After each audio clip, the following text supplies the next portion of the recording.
Donc voilà, bonjour à toutes et à tous, toutes les personnes qui sont parmi nous, pour ce webinaire Stratexio en partenariat avec notre partenaire Stratexio qui est Fidal. Aujourd'hui, la thématique du webinaire, ça va être l'anticipation, la gestion des litiges internationaux. Donc avant de laisser la parole à l'équipe Fidal, pour ceux d'entre vous qui ne connaîtraient pas Stratexio, c'est une initiative du MEDEF qui a pour vocation d'accompagner les dirigeants sur leur stratégie de développement à l'international grâce à un réseau d'experts spécialistes du commerce international et un réseau de partenaires, donc comme Fidal, qui sont eux aussi spécialistes dans le développement, dans l'accompagnement au développement d'entreprises internationales. Donc un petit rappel sur le format du webinaire. Je vais couper les micros de tout le monde. Le webinaire sera enregistré et à la fin de la présentation de Fidal, n'hésitez pas à leur poser des questions, à interagir avec eux pour aller un peu plus loin dans les échanges. Donc voilà, sans plus attendre, je vous laisse la main et puis c'est parti pour ce webinaire. Ouais. Ouais, donc, bonjour messieurs, dames. Nous sommes ravis de présenter ce webinaire sur l'anticipation et la gestion du contentieux international. Vous avez au sein de l'équipe Fidal 3 personnes. Benoît Giquel, Fidal Rennes, responsable du département contentieux. Vous avez Sarah Poppel, membre du département de Benoît à Rennes. Et puis moi-même, Stéphane Clergeau, responsable du département contentieux de Nantes. Voilà, on va tout de suite entrer dans le vif du sujet sur, en préambule, la notion de contrat international. Qu'est-ce que c'est qu'un contrat international? Vous n'avez pas de définition légale d'un contrat international, mais si vous voulez, dès lors, il y a une problématique internationale, dès lors qu'il y a un rapport d'extranéité, un lien d'extranéité, un élément d'extranéité, dans un lien contractuel, ou d'ailleurs, ça peut être aussi dans un lien, si vous, de responsabilité délictuelle. Comment on définit cette notion d'élément d'extranéité? En fait, un élément d'extranéité, c'est l'existence d'un rapport dans un contrat avec un ou plusieurs régimes juridiques étrangers. Exemple, vous avez un élément d'extranéité de par la nationalité d'une partie au contrat. L'une ou les deux parties co-contractantes sont de nationalités différentes. Ça peut être non pas la nationalité, alors nationalité c'est pour une personne physique, mais pour une personne morale c'est le siège social d'une société, mais ça peut être le lieu de résidence, le lieu de domiciliation. Ça peut être aussi, deuxième lien d'externalité classique, c'est le lieu d'exécution du contrat. Alors, un contrat peut être la livraison d'un bien, donc ça va être le lieu d'expédition, le lieu de livraison du bien, ça peut être le lieu d'exécution de la prestation de service. On peut avoir d'ailleurs des lieux d'exécution de prestation de service sur deux états différents, donc là on a un double lien d'externalité. Ça peut être dans l'occasion d'une chaîne de contrats, un lieu d'exécution du contrat qui vont être différents entre les contrats. Donc ça, c'est un deuxième lien d'externalité. Et puis, par exemple, lorsqu'on est hors contrat, ça peut être la réalisation, le lieu de réalisation d'un sinistre, le lieu de réalisation d'un dommage, qui va être un troisième lien d'externalité possible. Ce qu'il faut que vous compreniez bien, c'est qu'en fait, la notion de contrat international et la notion de contentieux international n'existe pas sans ce lien d'externalité. Et la première tâche, en fait, dans un litige international, c'est-à-dire qui comprend ce rapport d'externalité, c'est de définir la loi applicable ou les lois applicables et la juridiction qui sera compétente pour connaître de ce litige. C'est pour ça que vous avez en fait les clauses les plus importantes en droit international, c'est les clauses de détermination d'une loi applicable et de lois applicables ou d'un ordre juridique applicable, parce que ça peut être par exemple une convention internationale qui va être applicable, et la clause de détermination de la juridiction tribunal, juridiction étatique ou non, qui pourrait être amenée à connaître des difficultés d'exécution du contrat ou de différents nés à l'occasion ou de la conclusion ou de l'exécution ou de la rupture du contrat. Voilà, c'est vraiment les deux clauses les plus importantes. Pour autant, vous avez quand même des clauses dites sensibles qui sur lesquels, si vous voulez, un juriste va devoir apporter un œil particulièrement aguerri dès lors qu'on sait qu'on va avoir ce rapport d'extranéité. Alors, qu'est-ce qu'on a comme clauses qui sont particulièrement importantes? C'est les clauses, d'abord, qui vont sécuriser le paiement ou le lien contractuel. Alors, vous avez des clauses de garantie. Donc là, elles sont un petit peu visées. Comment? En prévoyant sur le financement des dépôts de garantie, des cautionnements, le recours à un tiers qui va apporter une assurance dans le crédit. Alors, ça peut être un établissement bancaire. Vous avez des clauses qu'on trouve notamment sur le transport maritime. Alors, le transport maritime, généralement, ça fait appel au crédit documentaire par l'intermédiaire du connaissement maritime. Un crédit documentaire, c'est-à-dire qu'un tiers qui est une banque va s'engager à payer sur présentation d'un document. Alors, connaissement, c'est un document qui prouve, si vous voulez, la réalisation de la prestation de transport maritime et l'arrivée à bon port des marchandises qui sont commandées. Donc, ce tiers, sur la vue de ce document, s'engage irrévocablement à payer le fournisseur de marchandises. Donc, ça, c'est une clause classique et typique qu'on retrouve en matière de droit international. Vous avez aussi des clauses qui vont gérer la relation expéditeur-destinataire à l'occasion de livraison et de transport international, qui sont les Incoterms. Donc, les Incoterms sont un corpus juridique qui est dicté par la Chambre de commerce et d'industrie, l'ICC en anglais, et ça fonctionne un petit peu comme une lettre un petit peu de transport type. Enfin, c'est un petit peu l'esprit d'une lettre de transport type qu'on peut avoir en droit interne. Et donc, si vous voulez, ça encadre les droits et les devoirs de chacune des parties à l'occasion d'un contrat de transport international. Et les Incoterms, la référence dans un contrat international à ces Incoterms permettent de garantir, si vous voulez, qu'on va avoir ce corps juridique commun, comme une sorte de langue commune, en fait, la langue commune d'un contrat qui va s'appliquer, ce qui garantit, si vous voulez, toute question de difficulté d'interprétation d'une relation contractuelle telle qu'elle se serait exécutée dans les faits. Vous avez aussi des clauses qui garantissent, si vous voulez, ou qui prévoient des modes de solution si vous avez des systèmes financiers différents. Donc, c'est des clauses qui garantissent sur des risques de change. Vous avez des clauses qui vont prévoir, si vous voulez, des solutions si vous avez des variabilités importantes de coûts de matière, notamment si vous avez des délais d'exécution contractuelle qui sont longs. Et aujourd'hui, on sait qu'on a un risque coût matière qui est journalier, en fait, ce n'est même pas mensuel, c'est journalier aujourd'hui sur certaines matières.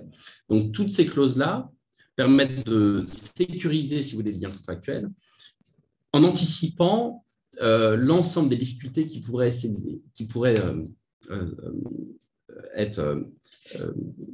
des difficultés qui pourraient apparaître à l'occasion d'un lien contractuel, que ce soit dépendant ou indépendant de la volonté des parties.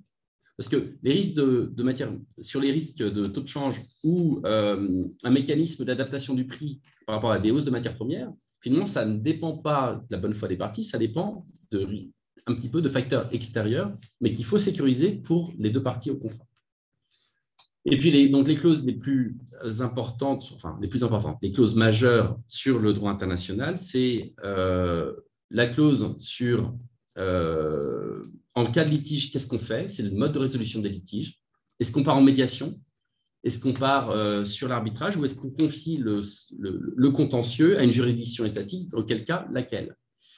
Et en cas de choix de ce mode de règlement des litiges, vous avez, si on choisit une juridiction étatique, quelle va être cette juridiction étatique et par rapport à quelle loi? Parce que vous pouvez, finalement, on peut jouer aux apprentis sorciers et on peut très bien dire à une juridiction vénézuélienne d'appliquer le droit français. On ne sait pas comment elle va l'appliquer, mais tout peut être distribué à l'intérieur du contrat. Alors, souvent, on confie à la juridiction étatique le soin de traiter le litige par rapport à la loi qu'elle connaît, c'est-à-dire l'ordre juridique de la juridiction. Si vous êtes en France devant une juridiction française, généralement, on va confier à cette juridiction française le soin de traiter le litige par rapport au droit français, au corps juridique français. Mais on peut très bien demander à une juridiction française de statuer suivant un droit étranger applicable, ça peut être tout à fait fait, ou alors par rapport à des usages, des conventions internationales ou des Incoterms. Une remarque par rapport, je me permets Stéphane, une remarque par rapport à cette clause qui détermine la compétence de la juridiction et le droit applicable. Il est tout de même assez paradoxal aujourd'hui, quand on regarde par exemple des conditions générales de vente ou tel type de contrat, que cette clause apparaisse en fin de contrat. On a énormément de devoirs et d'obligations qui sont définis pour les parties dans le contrat, et ce n'est qu'à la fin du contrat que l'on vous dit finalement quel est le droit applicable et la juridiction compétente. C'est un paradoxe qui est total. On devrait en fait avoir un préambule dans le contrat venant nous dire attention, pour tout ce qui va être écrit ensemble sera tel ou tel cours. Bon, j'ai rarement vu pour l'instant des contrats rédigés dans ce sens-là, mais ce serait tout à fait justifié au regard de l'importance de ces clauses au niveau stratégique en tous les cas, et pour continuer à faire du contrat un instrument de sécurisation et d'anticipation sur l'avenir qu'il est de façon fondamentale et première. Un point qui limite la volonté des parties sur la soumission au droit étranger, c'est lorsque vous avez un ordre public de protection ou un ordre public de direction, c'est-à-dire l'État va considérer que le sujet concerné est tellement important qu'il doit s'imposer à la volonté des parties, et la jurisprudence a énoncé un principe, une sorte de théorème qui dit ça vaut loi de police. Quand vous avez une loi de police, l'ordre juridique qui est concerné, qui a édicté cette loi, a vocation à s'appliquer. Donc, par exemple, vous auriez une loi française qui va réputer le droit mis en œuvre à l'occasion d'une rupture brutale de relations commerciales établies. La jurisprudence française va dire c'est tellement important parce que ça touche à l'ordre public de protection des intérêts économiques d'une entreprise française que le L442-6 du Code de commerce sur la rupture brutale de relations commerciales établies va s'appliquer indépendamment du choix des parties qui se référerait à une loi étrangère applicable. Je vais passer la parole à Sarah. Juste un dernier point qui est l'importance de l'expérience et de la pratique. Juste un mot pour illustrer ça. Dernièrement, on a traité à Nantes un contentieux international qui a donné lieu à différentes actions judiciaires introduites devant le tribunal de commerce de Nantes, mais entre une société étrangère écossaise qui était représentée par un lawyer établi à Paris et une société française qui était défendue par Fidal Nantes. Et on peut se dire, super, tribunal français, loi française, on est en terrain conquis. Eh bien, pas du tout. Pourquoi? Parce qu'il y avait une course de vitesse pour l'obtention d'un titre exécutoire et une question stratégique de rapidité de la procédure qui devait être engagée. En droit français, moi j'ai l'article 643 du Code de procédure civile qui dit que pour assigner une société étrangère, pour n'importe quelle procédure, je suis tenu à un délai qui est augmenté de 2 mois parce que la société est étrangère.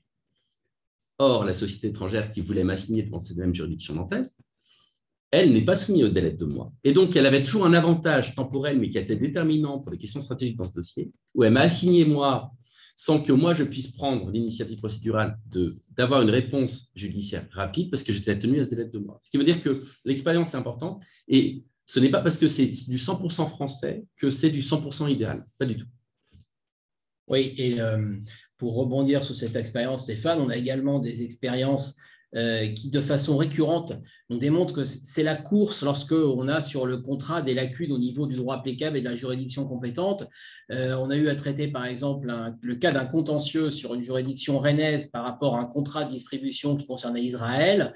On a considéré, puisque le contrat était silencieux, que les juridictions françaises étaient compétentes avec un droit français applicable. Et puis, pour tenter de nous couper l'herbe sur le pied, le défendeur a, lui, parallèlement, et c'est chose courante, assigné devant les juridictions israéliennes, faisant valoir l'application d'un autre droit, et c'était à celui qui allait obtenir le premier un jugement. Parce que quand bien même on a ces difficultés d'application du droit et de la juridiction compétente, inévitablement, le premier qui va obtenir un jugement, une décision de justice assortie de l'exécution provisoire, va ensuite mettre en œuvre celle-ci dans l'État étranger. et on aura toutes les peines du monde. Enfin, ce sera beaucoup plus difficultueux pour tenter de stopper ces mesures d'exécution forcée. D'où là encore l'importance répétée d'avoir une clause on ne peut plus claire et précise sur ces éléments-là. On m'entend bien, je pense, de là? Et on vous entend bien. Ouais. Merci de rien. Donc, moi, je suis venue pour faire un peu le cas pratique et faire la transition entre ce que Stéphane vient de vous exposer et les solutions que Benoît va vous présenter après, pour vous démontrer un petit peu ce qui peut se passer justement si on n'a pas cette anticipation et que malheureusement, du coup, on doit faire avec le système juridique autre qu'en France, par exemple, ou qu'on a choisi. Donc, avec Benoît, on a eu un cas, notamment, vous entendez l'accent, hein, moi, je suis d'origine anglaise. On a eu un dossier où, justement, on était sur l'exécution d'un contrat où il n'y avait pas de clause de prévu pour désigner le juridiction en cause. Du coup, au final, en faisant un peu d'analyse, on se rend compte qu'en fait, c'est le siège social du défendeur qui va devoir jouer, et c'était à Londres. Donc, du coup, c'est un sujet de droit de l'Angleterre et de pays légal. Juste, évidemment, le but, ce n'est pas de faire un cours de droit anglais aujourd'hui, mais c'est pour expliquer que, d'une, la procédure est d'une complexité différente là-bas, et comme Stéphane a dit, on est sur des rythmes complètement différents. De deux, dans d'autres systèmes et culturellement dans d'autres juridictions, on a d'autres obligations qui sont imposées aux dirigeants des entreprises, ça du due diligence notamment, ce qui comprend déjà la nécessité de démontrer à l'accord quand on le saisit. Une fois qu'on a déterminé quel corps saisir, voilà, on ne va pas aller dans les détails, mais quand on saisit le corps, on doit démontrer qu'on a déjà fait une tentative acceptable aux yeux des juges, qu'on a essayé de trouver une solution amiable, qui est plus poussée que ce qu'on a en France au final. Et quand on compte toutes les étapes, on a pas moins de 14 étapes procédurales juste pour venir à un jugement en Angleterre. Sans parler déjà du coût. Parce qu'on a beau à penser qu'en France, la justice est chère, mais ce n'est pas du tout le cas, je vous l'ai dit. Le coût d'une procédure, celui-là, on était, je pense, des honoraires qui étaient 5 fois ce qu'on aurait pu à peu près imaginer en France. Je pense que c'est, après, si vous avez des questions à la suite, je pourrais répondre à des questions concernant le régime en particulier, mais je ne veux pas monopoliser la parole là-dessus. Voilà, le but, c'est de dire, sans anticipation, on peut se trouver devant une juridiction où maintenant, en plus, si on est sur des contrats avec le Royaume-Uni, on est bien hors Union européenne, donc c'est encore un peu plus compliqué. Et du coup, le vrai intérêt, c'est vraiment d'anticiper et de pouvoir faire un peu de forum shopping, de cherry picking, de où on veut aller avec les juridictions. Exactement. Alors, en effet, on a une problématique majeure, c'est que si le contrat est silencieux, on a des conventions qui vont s'appliquer, qui vont déterminer la juridiction compétente et ou le droit applicable. On imagine immédiatement la peur du co-contractant français qui se dit, tiens, c'est le domicile du défendeur qui s'applique, j'y avais pas réfléchi, je vais me retrouver par exemple devant tel tribunal polonais, quelle est la nature du droit applicable, est-ce que c'est le droit polonais, qu'est-ce que ça va me donner, moi, si effectivement j'agis là-bas ou si je suis jugé là-bas, est-ce qu'il ne va pas y avoir une problématique de partialité de la juridiction, quelle est la compétence des magistrats sur place pour pouvoir traiter tel ou tel type de problématique, et puis imaginons, quand bien même j'obtiendrai un jugement qui me soit favorable en Pologne, est-ce qu'après, je ne vais pas avoir une problématique d'exécution sur place du dit jugement, ou quand bien même, si j'obtiens un jugement en France au regard des clauses que j'ai insérées dans le contrat, est-ce que je ne vais pas avoir ensuite une difficulté majeure pour faire exécuter ce contrat en Pologne? Alors, c'est ce qui explique notamment qu'en matière de commerce international, où le contrat, je le disais précédemment, est un instrument de sécurité, on anticipe l'avenir, où l'on a besoin d'avoir une notion fondamentale sur laquelle on va revenir, qui quand même est qui est à la base du contrat, qui est la confiance, d'une part, dans le co-contractant, et puis d'avoir une assurance d'exécution, et puis surtout, parce que ça c'est le propre de la vie économique par rapport à la vie juridique, un impératif de célérité. Le contrat doit fonctionner normalement et à une vitesse normale, classique, quelquefois rapidement, mais lorsqu'il y a un dysfonctionnement sur le contrat, c'est-à-dire lorsque le droit n'a pas fonctionné ou lorsque le droit a mal fonctionné, eh bien ce dysfonctionnement doit être traité rapidement. Et dans ces cas-là, on s'aperçoit de quoi? On s'aperçoit que les solutions habituelles dont vous ont parlé Stéphane et Sarah, et notamment le recours à des juridictions étatiques, n'est absolument pas approprié pour répondre à la demande des opérateurs économiques. C'est ce qui explique qu'en matière internationale, on a plusieurs outils qui sont mis en œuvre pour permettre de résoudre les litiges, et un qui est principalement connu et qui est le plus sollicité de la part des parties, qui est l'arbitrage. L'arbitrage en matière internationale qui va permettre d'échapper à la compétence des juridictions étatiques. Je suis, par la clause compromissoire que je vais insérer dans mon contrat, je vais venir confier le litige entre les parties à des magistrats, des juges, des arbitres que je vais nommer. Alors, ces arbitres ont différentes qualités, on va y revenir, et ces arbitres, que vont-ils faire? Ils vont rendre une décision qui s'imposera à l'ensemble des parties au contrat. Cette décision aura force de loi, c'est une sentence. Vous notez immédiatement que la caractérisation de ce mode de résolution du litige, elle est basée sur une adhésion des parties au contrat, sur ce que l'on a défini dans le contrat, sur le mode de fonctionnement de cette juridiction. Alors, on va revenir quelques instants sur l'arbitrage, qui sont les résultats d'un sondage qui date un peu, qui avait été fait par Fidal à l'époque, mais qui mettait bien en exergue le fait que l'arbitrage était notamment apprécié de par son impératif de célérité. On a des arbitrages qui sont très, très rapides, on dit habituellement, alors à modérer tout de même, mais on part tout le temps finalement sur un délai de base qui est de 6 mois, qui ensuite peut faire l'objet de prorogation sur des contentieux marqués par une certaine complexité. Ça peut être un peu plus long, mais en général, c'est la durée de base, c'est 6 mois. On a l'avantage sur les arbitres que l'on va nommer de pouvoir définir les profils des arbitres, et notamment si nous sommes sur un contentieux qui démontre une certaine complexité, eh bien, la possibilité d'ores et déjà de définir le profil des arbitres qui seront nommés. Il y a également en matière d'arbitrage une confiance qui tend à s'étioler par rapport aux juridictions étatiques, mais une confiance par rapport à la sentence qui va être rendue, puisque l'on sait que l'on donne des arbitres entre guillemets compétents dans le domaine concerné, et finalement une certaine prévisibilité de la décision à intervenir. C'est le mode de résolution des conflits préféré à l'international et qui apporte en général une satisfaction importante sur l'arbitrage. Alors, attention tout de même, je vais apporter un bémol. Pourquoi ? On avait en matière d'arbitrage une certaine volonté de coopération en matière internationale qui était marquée entre les parties en disant on est tous de bonne foi, on avance sur l'arbitrage s'il y a un litige et in fine, qu'avait-on ?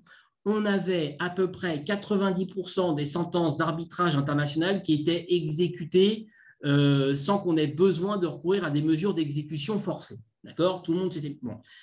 Cette attitude-là s'étiole.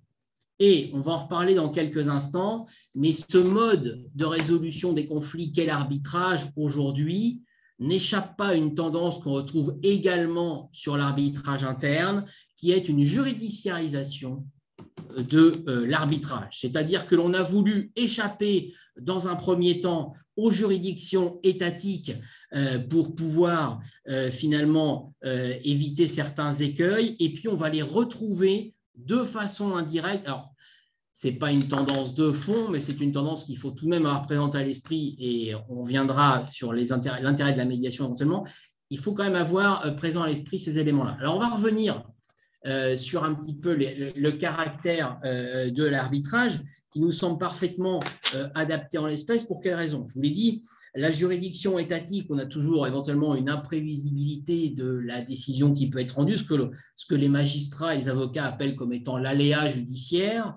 On peut avoir une problématique de compétence des magistrats au niveau des juridictions étatiques, même si, il faut le signaler, vous avez par exemple à Paris, à la Cour d'appel de Paris, une section du tribunal de commerce de Paris qui est entièrement dédiée aux litiges internationaux et une section de la Cour d'appel de Paris qui connaît également de ces litiges internationaux. Cela veut dire que vous pouvez parfaitement, dans un contrat, insérer une clause qui va donner compétence à cette chambre du tribunal de commerce de Paris et à cette chambre de la Cour d'appel de Paris qui jugera suivant les dispositions du droit français et qui permet des assouplissements de la procédure étatique. C'est peu utilisé, mais il faut savoir tout de même que ça existe et ça peut être intéressant dans certains types de contrats. Je rebondis sur ce qu'avait dit Stéphane précédemment. C'est vraiment du cas par cas et c'est de la haute couture sur les clauses que l'on insère dans les contrats par rapport à ces problématiques-là. C'est éminemment stratégique parce que ça dépend aussi du profil de votre concontractant et des informations qu'on peut avoir sur celui-ci, des éventuels contentieux qu'il a eu par le passé pour permettre d'ores et déjà d'anticiper sur le contenu de la clause. Revenons à l'arbitrage. Donc l'arbitrage, mode normal de résolution des litiges en matière internationale, intérêt, neutralité. C'est l'une des qualités que l'on demande bien évidemment aux arbitres, c'est d'être en totale autonomie et indépendance par rapport aux parties qui vont les nommer. Ils doivent d'ailleurs, dès le début de l'arbitrage, préciser s'ils ont un lien avec telle ou telle partie, et y compris en cours d'arbitrage, l'arbitre a une obligation de révéler si pour une raison X ou Y, dans le cadre de la profession qu'il peut avoir en parallèle, il est en relation avec telle ou telle partie.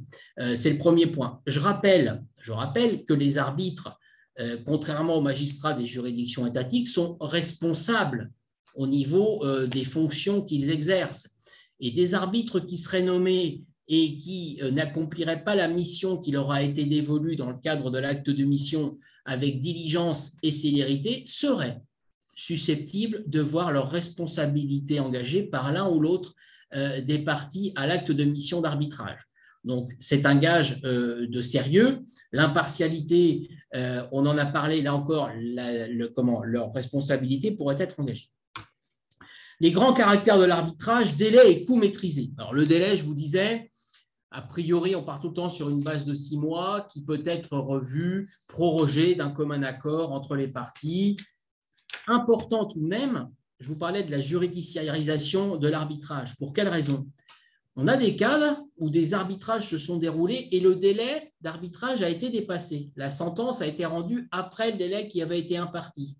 Personne n'y a fait attention, même pas les arbitres. Voilà. C'est un motif d'annulation éventuellement de la sentence arbitrale devant les juridictions étatiques. Donc, méfiance quand on est dans ce type de procédure sur le respect de l'acte de mission qui a été signé. Mais quoi qu'il en soit, en tout état de cause, retenons qu'avec l'arbitrage, on a le cas là sur un arbitrage de la Chambre de commerce internationale, le délai a été tenu, on a mené l'arbitrage en 8 mois. On avait prévu 6, on a mené l'arbitrage en 8 mois, donc ça fonctionne plutôt très bien. Et coût maîtrisé. Alors, coût maîtrisé, il faut qu'on s'entende sur cette notion. Lorsqu'on est devant les juridictions étatiques, on a inévitablement le coût des avocats qui interviennent aux côtés des plaidants, et puis ensuite, on a éventuellement les coûts d'exécution de la mesure, sachant qu'on a également les coûts des éventuels recours, appel et cassation de façon classique. En arbitrage, c'est différent. En arbitrage, on paie les arbitres.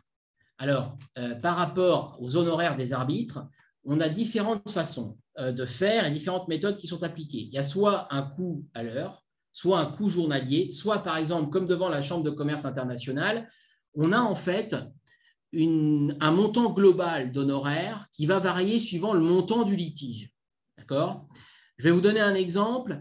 Sur un litige aux alentours de un peu plus de 4 millions de dollars, le coût de l'arbitrage maxi concernant uniquement, soyons d'accord, concernant uniquement les honoraires des arbitres, va osciller entre 100 000 $ et 400 000 $. Pour vous donner une idée, on est là sur un petit litige traité par la Chambre de commerce internationale.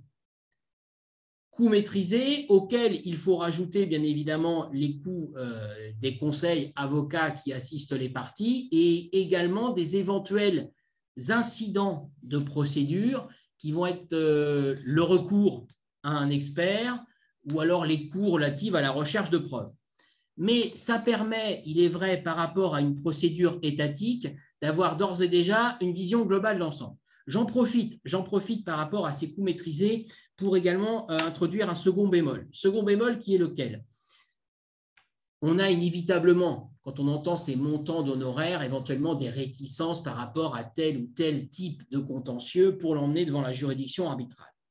C'est pour cette raison que l'on a une tendance de fond, illustrée là encore par la CCI, qui vient d'ailleurs dans son nouveau règlement de janvier 2021 de lui donner une plus large place, une notion d'arbitrage accéléré, qui permet pour les litiges inférieurs à 3 millions d'euros d'avoir un coût d'honoraires qui soit moindre puisqu'on ne fixe pas un arbitrage avec 3 arbitres, mais uniquement avec un arbitre, et avoir des règles de procédure allégées puisque l'on peut même éventuellement faire l'impasse sur l'audience avec des procédures sans audience, mais tout de même avec une application du règlement d'arbitrage de la CCI.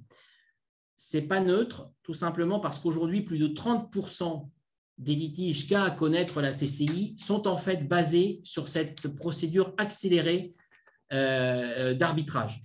Donc, il faut l'avoir présente à l'esprit, c'est redoutable d'efficacité et c'est l'une des tendances fondamentales de l'arbitrage qui est finalement de se simplifier et d'échapper également à la judiciarisation dont il fait l'objet. Facilité d'exécution sur l'arbitrage, pour quelle raison?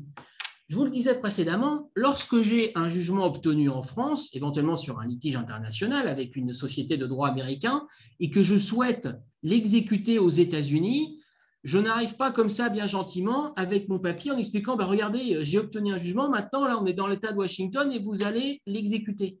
Ce n'est pas du tout comme ça que ça se passe. Il faut, et tel est le cas avec de nombreux pays, des conventions qui sont bilatérales ou multilatérales, avec bien évidemment, vous l'avez compris, une exception pour la régionalisation judiciaire qui est celle de l'Union européenne, mais il me faut une convention qui reconnaît la valeur de jugement dans l'État étranger. Or, qu'est-ce qui se passe notamment aujourd'hui aux États-Unis avec, si j'arrive avec mon joli jugement rendu par le tribunal de commerce de Quimper, par exemple, eh bien, le magistrat américain ne va pas se contenter de regarder si le jugement correspond à certains canons ou critères posés par son propre droit. On peut aboutir à un nouveau jugement complet de l'affaire par le juge américain. D'accord ? Donc, vous comprenez bien que cette problématique d'exécution fait que l'on tend à favoriser l'arbitrage. Pour quelle raison? Parce qu'en arbitrage, j'ai quoi? J'ai la Convention de New York, ratifiée par 168 États, qui fait que tous ces États reconnaissent de façon automatique l'application sur leur territoire de la sentence arbitrale rendue sur un litige de nature internationale. Donc, ça simplifie énormément les choses pour pouvoir faire exécuter la sentence arbitrale rendue. C'est là également l'un des éléments qu'il faut avoir présent à l'esprit en matière d'arbitrage international. Les limites de l'arbitrage. Eh bien, les limites de l'arbitrage, c'est que, je vous le disais précédemment, on a quelquefois des litiges complexes et techniques qui font que l'on va faire intervenir des experts au cours de la procédure arbitrale. Chacune des parties, d'ailleurs, va faire intervenir des experts, va avoir recours à des experts, et ça va venir allonger la procédure arbitrale qui était, soi-disant, marquée par du sceau de la célérité au départ. Premier point. Deuxième point, la judiciarisation de l'arbitrage. On a créé l'arbitrage pour échapper aux joues des juridictions étatiques et à leur lenteur, à leur complexité. Aujourd'hui, n'importe quel avocat qui se respecte va vous expliquer que la procédure d'arbitrage, je peux la ralentir. Et je peux la ralentir dès le début. Je suis par exemple défendeur, je sais que la juridiction, que la situation ne m'est pas favorable. Qu'est-ce que je vais faire? Je vais refuser de nommer mon arbitre. Il est prévu dans la clause. Non, je refuse de nommer mon arbitre. Je suis avocat demandeur. Qu'est-ce que je fais? Je vais aller voir si on a bien défini dans la clause d'arbitrage la compétence de la juridiction qui peut se substituer au défendeur qui refuse de nommer l'arbitre pour demander à la juridiction de nommer l'arbitre. Ça peut prendre plusieurs mois. Parce que de l'autre côté, si moi je me défends, je vais en plus faire valoir que finalement, le litige ne relèverait pas de la compétence arbitrale, par exemple. Premier point pour ralentir. Deuxième point pour ralentir. Je n'ai pas voulu nommer mon arbitre, mon adversaire l'a fait nommer à ma place par ce qu'on appelle entre guillemets le juge d'appui, de façon générique. Eh bien, moi, je vais refuser de payer mon arbitre. L'arbitrage va démarrer lorsque chaque arbitre aura reçu une provision. Eh bien, moi, je ne vais pas la verser. Et je bloque. Et comment fait-on? Alors, on regarde dans ces cas-là si on a recours à un institut tel que la CCI, ce qui est prévu dans le règlement d'arbitrage. Et si rien n'est prévu, comment fait-on? Aujourd'hui, la technique majeure, et qui d'ailleurs vient d'être confirmée, c'est qu'on estime qu'il y a une solidarité des parties sur le paiement des honoraires des arbitres. Ce qui fait qu'on va dire aux demandeurs, si vous pouvez avancer le montant des honoraires de l'ensemble des arbitres pour permettre le déblocage de la situation, sachant que, in fine, si vous gagnez votre cause par devant la juridiction arbitrale, eh bien, on mettra à la charge de la partie perdante l'ensemble des frais d'arbitrage et notamment, donc, vous serez remboursé de l'avance que vous avez pu formaliser à l'époque. Bref. Autre point important, par principe, la sentence, elle est définitive. C'est du one-shot, c'est-à-dire qu'une fois qu'elle est rendue, il n'y a pas de recours possible. Mais, en pratique, que se passe-t-il? En pratique, on a par exemple en droit français, en matière d'arbitrage international, des possibilités de recours. J'ai 6 cas d'ouverture à recours, qui est le problème de compétence de la juridiction arbitrale, le problème de composition de la juridiction arbitrale, le problème de non-respect du contradictoire notamment, et puis il y a 3 autres cas, mais ma mémoire me fait défaut en l'espèce. Bon, il y a 6 cas d'ouverture. Inévitablement, on les met en œuvre. Même si on sait que, inévitablement, on les met en œuvre. Pourquoi? Parce que si mon contradicteur, par exemple, a oublié de solliciter l'exécution provisoire de la sentence arbitrale, la mise en œuvre de ces recours va venir suspendre l'exécution de la sentence arbitrale.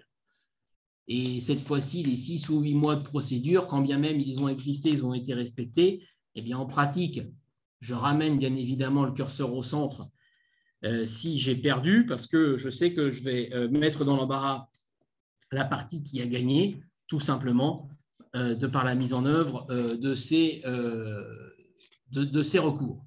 In fine, vous l'avez compris, mais je vous en ai déjà parlé, on a également la problématique des coûts financiers en matière d'arbitrage qui peuvent être un frein à la mise en œuvre ou à l'utilisation d'une telle solution, surtout si on ne l'a pas définie de façon précise dès le départ dans le contrat. On va s'intéresser un petit peu plus avant à l'arbitrage sur des modalités un petit peu plus pratiques. Alors, les litiges concernés, forcément, l'arbitrage international parfaitement adapté en matière d'échanges commerciaux. Il y a inévitablement des matières, et vous vous en doutez, qui échappent à l'arbitrage, tout ce qui est le droit pénal, le droit des personnes ou bien encore les problématiques de nature fiscale. Lorsque je rédige ma clause relative à l'arbitrage, j'ai la possibilité, et également au regard de certains règlements mis en œuvre par des instituts d'arbitrage, de déterminer le lieu de l'arbitrage, à savoir où vont se tenir éventuellement les audiences physiques, également le droit applicable à la procédure et les juges judiciaires d'appui si d'aventure il y avait une difficulté. Je définis également la langue de l'arbitrage, dans quelle langue vont être rédigés les argumentaires, dans quelle langue vont être communiquées les pièces. Est-ce qu'on aura besoin ou pas, par exemple, d'interprètes pour les audiences qui sont susceptibles de se tenir? Le nombre d'arbitres, est-ce que l'on va utiliser seulement un arbitre? Est-ce que l'on va passer à 3 arbitres? Sachant que dans ces cas-là, ça va bien évidemment augmenter le montant des honoraires et du coût de l'arbitrage. C'est également une stratégie qu'on utilise. On a des dossiers dans lesquels l'adversaire qui est demandeur nous dit de toute façon, moi, je considère que je vais seulement utiliser un arbitre et pour le bloquer, pour le décourager, alors ça dépend comment la clause a été rédigée, mais ça, ce sont des éléments de procédure, on dit non, nous on en veut 3. Ce qui fait que du coup, d'un arbitrage à 80 000 euros, on va passer à 240 000 euros le coût d'arbitrage. Peut-être que ça va le décourager si d'aventure, au niveau financier, il a une envergure qui est faible. Autre point très important, arbitrage institutionnel ou ad hoc. Pourquoi? Vous avez des institutions telles que la Chambre de commerce internationale, qui est la plus connue, qui organisent l'arbitrage. Elles vont non seulement elles vont assurer le secrétariat de l'arbitrage, mais elles vont également assurer la mise en place de règles de procédure spécifiques et un suivi du déroulement de l'arbitrage. Croyez-moi, c'est très confortable quand on a recours à ce type d'institution. C'est composé de juristes de haut niveau et juristes qui d'ailleurs également reliront la sentence qui va être rédigée par les arbitres pour éviter toute problématique, notamment au regard de la signature de l'acte de mission. Donc, ça évite un petit peu de partir, on va dire, dans la nature quand on fait de l'arbitrage. Ce n'est pas le cas de l'arbitrage ad hoc. Arbitrage ad hoc, où là, j'ai ma clause d'arbitrage qui dit, bon, ben voilà, on va fixer un arbitrage, mais finalement, les règles de procédure sont à peine détaillées et on reste un petit peu dans un champ des possibles qui risque de devenir très rapidement chaotique sur sa mise en œuvre. Quand on fait de l'arbitrage international, il faut que ce soit bordé. Je prends comme exemple volontairement la Chambre de commerce internationale. Ça fonctionne parfaitement bien et ça permet de dérouler l'arbitrage de façon totalement sereine. Voilà. On a mis le slide ensuite, on a l'ICC notamment qui est connu. Et puis ensuite, par profession, vous avez des instituts d'arbitrage avec un règlement spécifique. Il faut consulter les différentes matières concernées. Sur la mise en œuvre de l'arbitrage, donc importance de la rédaction de la clause, être assisté par un conseil par rapport à la rédaction de cette clause, et puis autre point important par rapport à l'arbitrage, alors qui n'est pas dans les slides parce que le sujet est très vaste, l'acte de mission. Quand on se lance en arbitrage, on va rédiger un acte de mission. L'acte de mission, il est très important. Pourquoi? Ne l'oubliez jamais, c'est les caractéristiques du litige que vous allez soumettre aux arbitres. Une fois que cet acte de mission est élaboré et signé, on ne peut pas revenir dessus. Si l'une des parties se réveille 3 mois plus tard en disant « j'avais une demande reconventionnelle, il fallait que je fasse valoir tel type de demande », c'est trop tard lorsque le tribunal arbitral est constitué. Pourquoi? Parce que ce serait contraire à l'impératif de célérité qui guide le tribunal arbitral. Donc, attention à la signature de cet acte de mission. C'est un élément sur lequel, quelquefois, les parties passent un petit peu trop rapidement ou à la légère, à mon sens. L'acte de mission, il va également définir les éventuels recours possibles et autres. Bref, très important, notamment sur les demandes reconventionnelles que vous voulez formuler dans le cadre des défenses. Je vous donne un exemple. Un arbitrage international récemment où, honnêtement, on se dit on est quasiment sûr d'avoir gain de cause. Parce qu'au regard des arguments que l'on développe, ça devrait fonctionner. Et puis, finalement, au dernier moment, on se dit, tiens, on va faire une demande à titre infiniment subsidiaire. Bon, comme ça. On a bien fait de faire la demande à titre infiniment subsidiaire, parce qu'au regard de la sentence arbitrale qui a été rendue in fine par le tribunal, eh bien, c'est cette demande qui a été prise en considération et qui nous a permis de gagner le dossier. Donc, attention sur la rédaction de l'acte de mission. Avant que de passer à un autre mode de résolution des litiges, quelques remarques complémentaires par rapport à l'arbitrage et notamment sur l'exécution des sentences arbitrales qui, comme je vous le disais, est largement favorisée par la Convention de New York et qui permet là encore d'aller très très rapidement pour obtenir éventuellement les causes de la condamnation et les chefs de condamnation auxquels a été condamnée la partie adverse. Je suis à votre disposition ensuite, de toute façon, si vous avez des remarques, des observations complémentaires sur l'arbitrage. Alors bon, je vous parlais de l'arbitrage, je vous parlais de la judiciarisation de l'arbitrage. En pratique, qu'est-ce qui s'est passé? En pratique, notamment sous l'influence des pays anglo-saxons et des pays du Moyen-Orient, qui sont par nature plus pacificateurs que belliqueux, dira-t-on, au moins en matière commerciale, on s'est aperçu qu'on avait une autre façon de régler les litiges et qui était de mettre en œuvre un élément autre que l'arbitrage, c'est-à-dire la médiation. Et cette médiation, vous la connaissez sans doute en droit interne, elle s'applique également en droit international et on est sur un paradigme complètement différent. Pourquoi? On n'est plus adversaire en matière de médiation. La médiation, en fait, elle est basée sur une notion fondamentale, c'est la confiance. Pourquoi? Elle est basée sur la volonté des parties de trouver ensemble une solution. C'est donc un changement complet de paradigme, je vous le disais. On n'est plus parti à un litige, on est partenaire pour trouver ensemble une solution.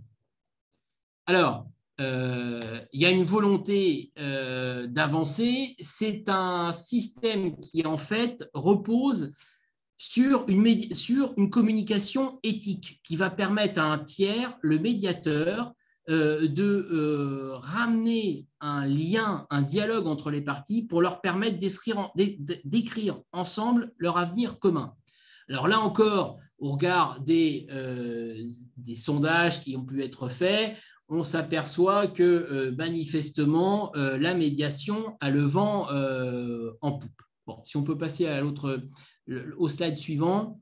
Alors, la médiation a le vent en poupe, mais là encore, pour rebondir sur ce qui a été dit précédemment, attention. Pourquoi ? Je considère, à tort ou à raison, mais chacun a le droit finalement d'avoir son opinion puis de faire montre de subjectivité sur certains domaines. Aujourd'hui, c'est la grande mode de la médiation.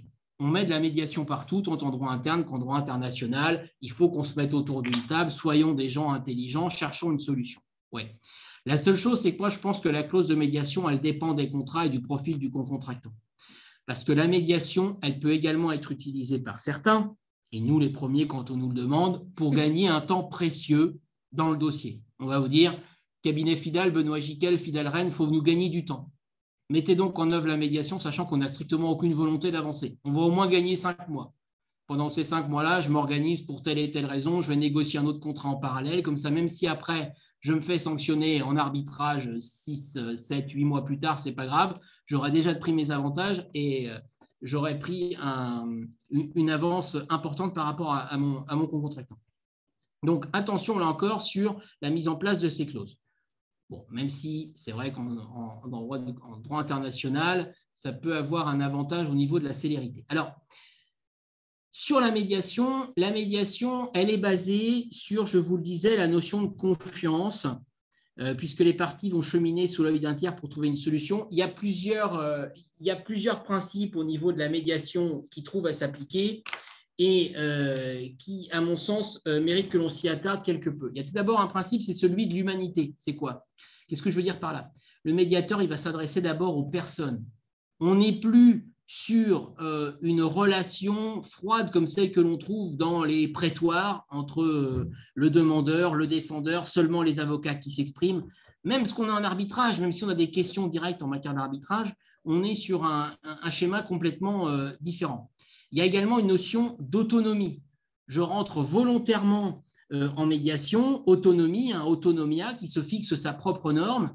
Et donc, je considère que la décision à venir du médiateur viendra s'imposer à moi. Mais je le fais aussi en toute responsabilité et en toute loyauté. La base de la médiation, elle est là.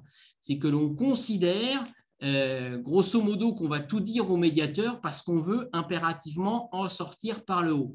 Si ces prérequis de participation à la médiation ne sont pas satisfaits, ça va difficilement fonctionner ou fonctionner moins bien. Étant précisé que le médiateur a un rôle fondamental, la compétence de celui-ci, le profil de celui-ci, je peux vous garantir que quand vous suivez une médiation avec l'ancien président du tribunal de commerce de Nanterre, il fait des miracles entre des parties qui, au départ, s'arrachaient les cheveux et ne voulaient absolument pas se voir. Voilà. Donc ça, c'est véritablement important. Le médiateur, on l'a dit, un tiers neutre et impartial, et puis surtout, le médiateur, il a une force extraordinaire par rapport à un magistrat.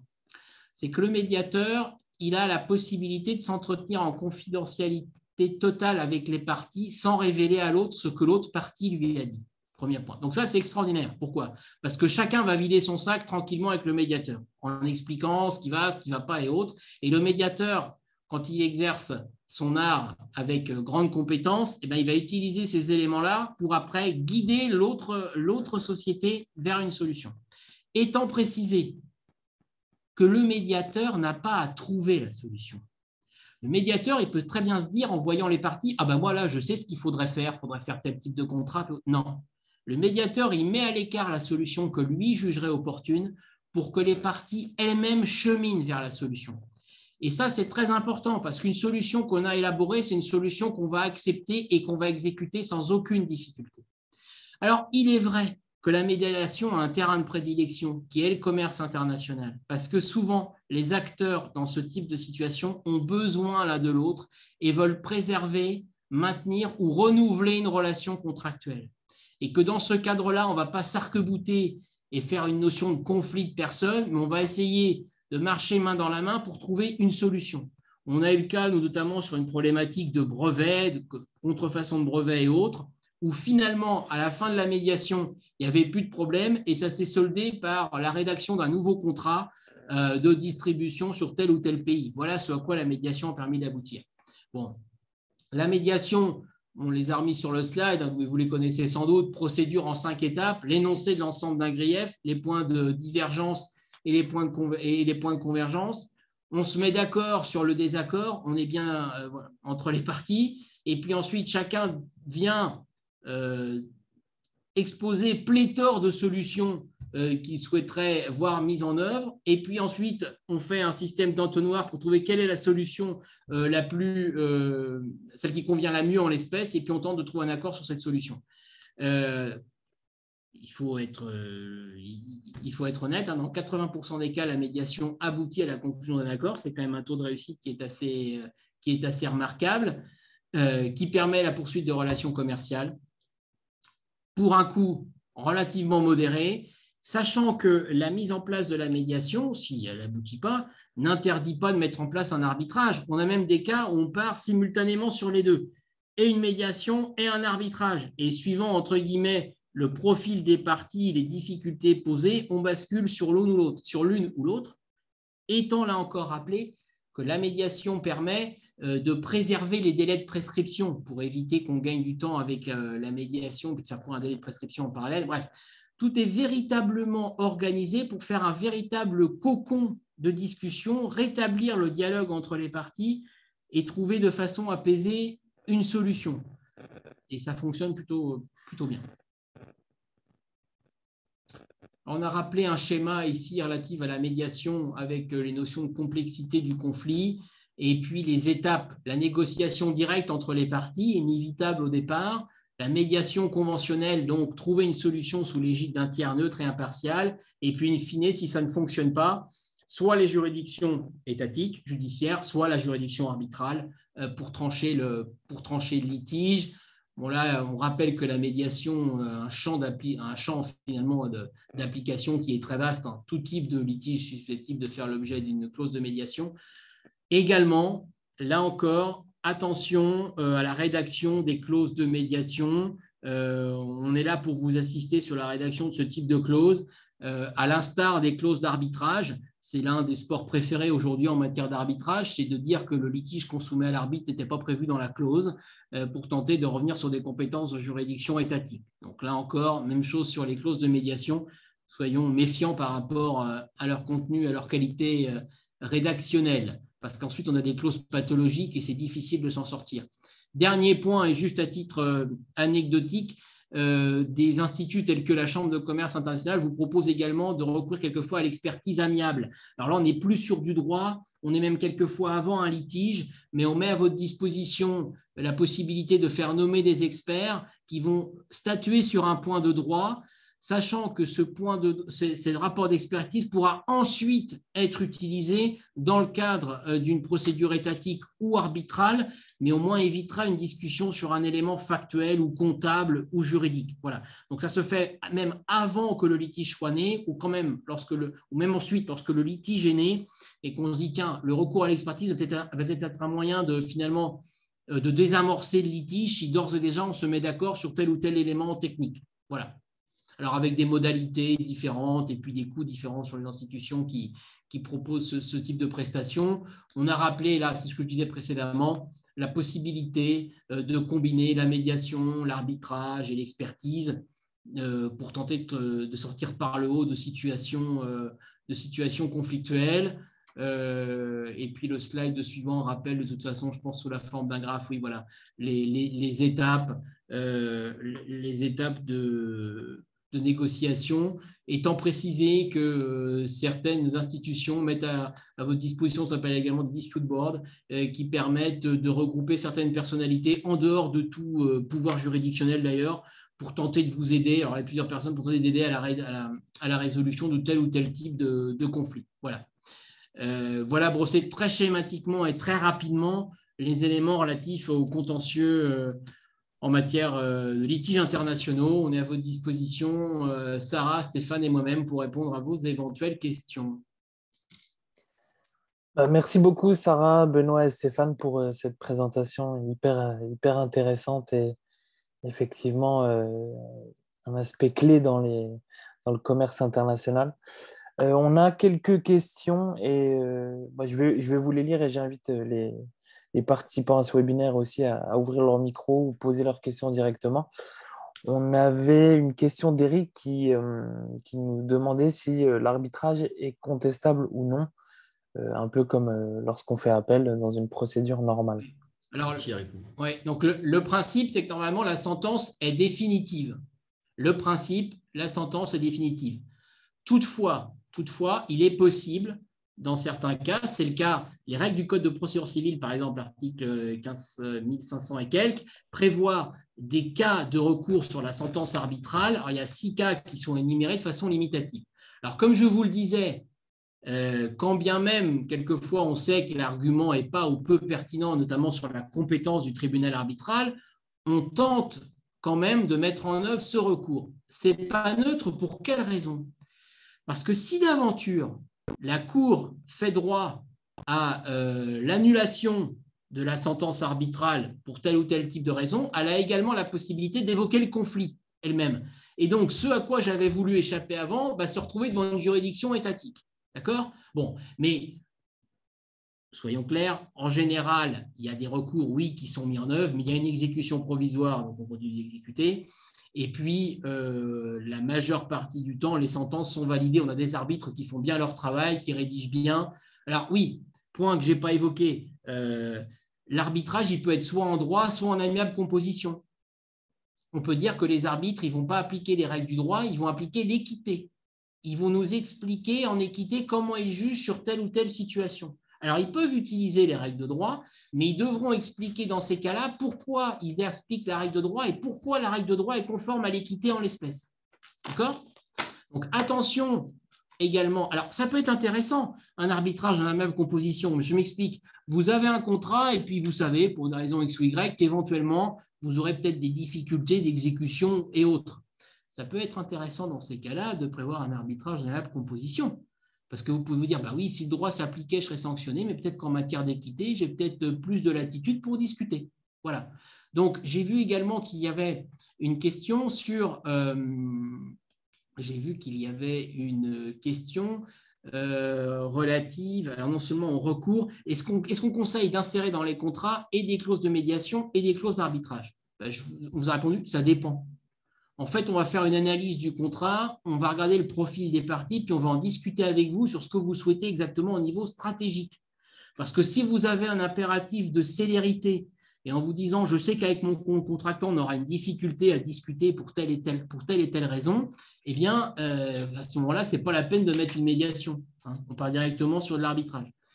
Autre question, l'arbitrage qui concerne bien répondre, est-il une somme minimum de litige pour engager un arbitrage? Dans l'absolu, non. Mais en pratique, oui, parce que vous avez compris qu'il y a un coût d'ores et déjà d'honoraires des arbitres. Je vous donne un exemple, la CCI, le tarif minimum pour un arbitre seul, c'est 90 000 $. Voilà. Donc, ça suppose déjà d'avoir un certain type de litige. C'est un petit peu différent du droit interne, ou même sur des litiges de moindre envergure, on peut aller chercher un arbitrage, ça va être moins coûteux. Mais là, en tout état de cause, ça va quand même concerner des litiges relativement lourds. Pour revenir sur la clause de la question précédente, c'est-à-dire le conseil d'insérer dans tous les contrats une clause de médiation, une clause d'arbitrage et une clause d'arbitrage, de manière cumulative. Pour moi, le critère principal, c'est l'intuition de la bonne ou de la mauvaise foi du partenaire commercial. Si vous avez l'intuition d'un partenaire commercial qui peut être un peu filou ou qui pourrait se dérober à ses engagements, moi, je n'irai pas sur une clause de médiation. la clause de médiation peut paralyser la mise en œuvre rapide d'une action procédurale étatique ou arbitrale, notamment sur un plan étatique, parce que vous avez de la jurisprudence en droit français qui tend à reconnaître qu'à partir du moment où vous avez une clause de médiation insérée dans un contrat, vous ne pouvez pas saisir le juge sans avoir mis en œuvre préalablement cette clause de médiation. Et la clause de médiation peut être rédigée de telle manière que, à la manière d'une clause arbitrale, vous allez avoir proposé un médiateur, que l'autre partie peut refuser la proposition, proposer à son retour un autre médiateur, et qu'en cas de difficulté de nomination de ce médiateur, les parties vont recourir, pour la partie la plus diligente, à l'arbitrage d'un tiers, d'un président de tribunal de commerce, qui va nommer son médiateur. Et donc, vous avez déjà à avoir plusieurs mois qui vont se passer avant que le médiateur va se positionner. Et pour la partie qui ne va pas être de bonne foi, c'est tout bénef. Elle va dire, très bien, j'ai déjà gagné 4 à 5 mois ou 6 mois, rien que par rapport à cette procédure de médiation préalable qui va être mise en œuvre. Donc, si vous avez l'intuition d'un partenaire commercial dont la bonne foi ne serait pas garantie, on va l'exprimer comme ça, moi, je vous invite à aller, dans ces cas-là, au plus direct, ou arbitrage, ou recours à la justice étatique en mettant une clause attributive de juridiction. Super. Merci pour ces conseils, Benoît et Stéphane. Alors, je ne sais pas si quelqu'un d'autre a une question, n'hésitez pas à l'écrire directement ou ouvrir votre micro.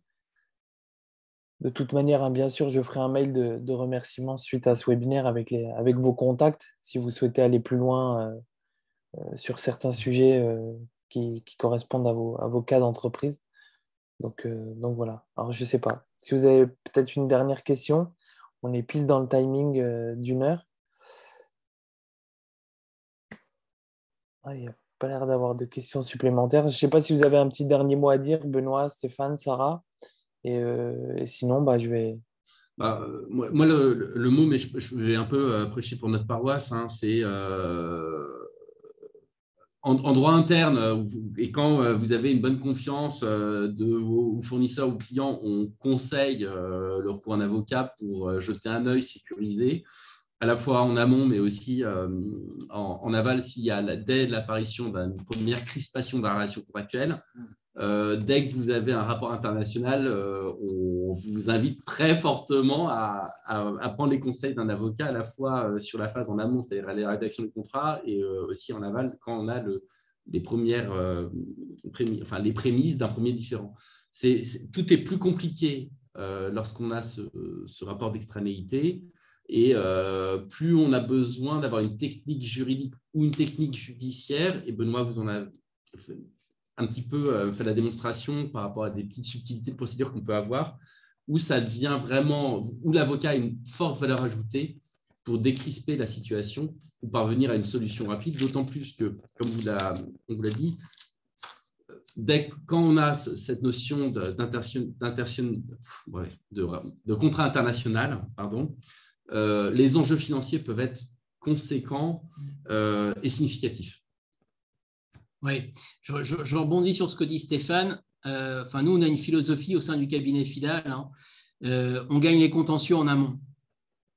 On les gagne quand vous rédigez le contrat d'ores et déjà. Et en général, mes collègues des autres départements viennent nous consulter, nous, le département contentieux d'affaires, à chaque fois. Parce que dès le départ, on va poser des jalons au niveau du contrat, au niveau des négos, pour se dire si jamais… Nous, le but, c'est que le business, entre guillemets, de nos clients soit le plus fluide possible. Et que si jamais il y a une crispation, on ait déjà mis en amont les leviers qui vont nous permettre rapidement d'éviter la crispation judiciaire et puis que le business puisse perdurer. Donc, pour ça, il faut véritablement qu'on intervienne en amont et gérer la phase contractuelle. Ensuite, et comme on vous l'a dit, s'il y a un combat qui est inévitable, et puis si on est en mauvaise posture, parce que ça peut aussi arriver, on a quand même des ressorts procéduraux et de stratégie qui peuvent nous permettre de bloquer l'adversaire et de le contraindre à négocier là où il pensait qu'il allait pouvoir agir très rapidement devant une juridiction arbitrale ou autre. Voilà. Donc, en tout état de cause, on est à votre entière disposition. N'hésitez pas à nous contacter. On sera toujours heureux de vous accompagner dans vos démarches à l'international. Bah, super. Bah, de toute manière, vous aurez les contacts de Sarah, Stéphane et Benoît. N'hésitez vraiment pas à les contacter. Et voilà. Merci. Merci à vous, merci à tous les participants. Et puis, on se retrouve le mois prochain pour le prochain webinaire Stratexio. Bonne Merci soirée à tous. Merci, au Merci revoir. beaucoup. Bonne soirée. Merci. Au revoir. Au revoir.